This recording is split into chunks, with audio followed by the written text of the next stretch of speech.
Okay then, so a little bit more detail then about how partial pressures work at different places within your body. I've now got the diagram that hopefully you can see in your textbooks. So if we look at the alveoli to begin with, if we look at what's known as the partial pressure of oxygen, which at the moment in there is 105, so that's nice and high. When you breathe atmospheric air in, it's got a very high partial pressure of oxygen in it. And if we look in the deoxygenated bloods, this is your deoxygenated blood here, look, arriving, we can see that the partial pressure of oxygen is only 40. So that means there's a difference of 60 between the two of them. So you've got a high figure within the alveoli, you've got a low figure within the deoxygenated blood. That difference of 65 means that you've got oxygen now, because it's under high pressure in the alveoli, low pressure in the deoxygenated blood, it's going to want to move out of the alveoli and into the capillaries through the little capillary membrane, which is only 1 cell thick. That's why your gases can pass through it. And the alveoli membrane, that's also only 1 cell thick, so gases can pass through. So the oxygen moves out of the alveoli into the deoxygenated blood, and then that becomes oxygenated. And if you look at it, once it's come past the alveoli there, look, you can now see that the partial pressure of oxygen is 100, so it's gone right up. If we look at carbon dioxide then within the capillaries, we've got a partial pressure of carbon dioxide of 40, but deoxygenated blood arriving at the capillaries got a partial pressure of carbon dioxide of 46. So again, it's higher partial pressure. Let me just wiggle my mouse and make that turn on again.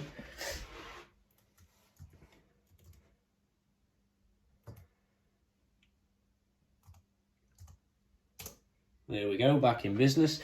So if we look at the carbon dioxide then, so we've got a high partial pressure of carbon dioxide in the deoxygenated blood that's arriving, a lower partial pressure of 40 within the alveoli. Because you've got a difference there of 6, the diffusion gradient's quite small there, but because it's a difference, it means that it's going to want to move from the area of high pressure, which is in the deoxygenated blood, to the area of low pressure in the alveoli. So it moves from the deoxygenated blood into the alveoli, and then you can breathe it out.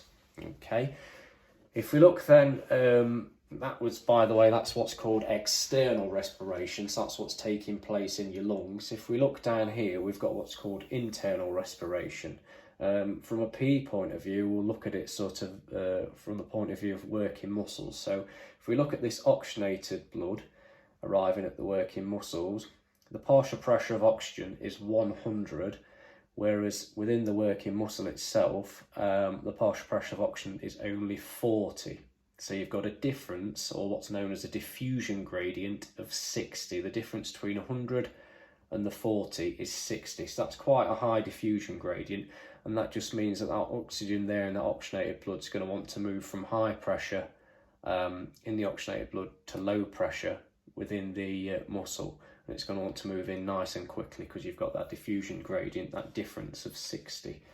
If we look at the carbon dioxide arriving in the oxygenated blood, you've got a partial pressure of 40, whereas if you actually look in the muscle itself, you've got a partial pressure of 46. So because the pressure is high in the muscle and it's low in the oxygenated blood, that carbon dioxide is going to want to diffuse and move out of the muscle into the bloodstream, and then that's going to be pumped away as deoxygenated blood, and it's going to make its way back up into the capillaries, where the process will just keep repeating. So again, you've got low partial pressure of oxygen in the deoxygenated blood there, high partial pressure of oxygen in the alveoli, so it moves out of the alveoli into the blood, that becomes oxygenated, goes down to the muscle. The carbon dioxide arriving in deoxygenated blood up at the lungs, 46, so that's a high partial pressure. It's only 40 in the alveoli, so that's a lower partial pressure, difference of 6. So it moves from the capillaries, the bloodstream, into the alveoli, and you can breathe it out. So that's partial pressures in a little bit more detail. I've mentioned the word diffusion gradient a couple of times there. So the diffusion gradient is simply the difference in pressures between the gas, between the high concentration and low concentration of the gas. So if we just pick out one random example, if we look at the partial pressure of oxygen in the oxygenated blood arriving at the muscles there, it's 100.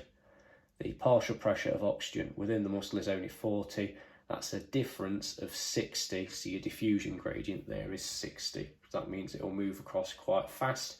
If you look at another one, if we just use the carbon dioxide there as an example, you've got 46 inside the working muscle, you've got 40 in the oxygenated blood. So the diffusion gradient there is only 6, so that CO2 is not going to move across quite as fast because there's less of a difference between the two. The steeper the diffusion gradient, the bigger the difference, the faster the gases will actually move, and that changes quite significantly when you are exercising. Because during exercise, there's much higher differences between the concentrations of gases. So that's a little bit more then about partial pressures and diffusion gradients.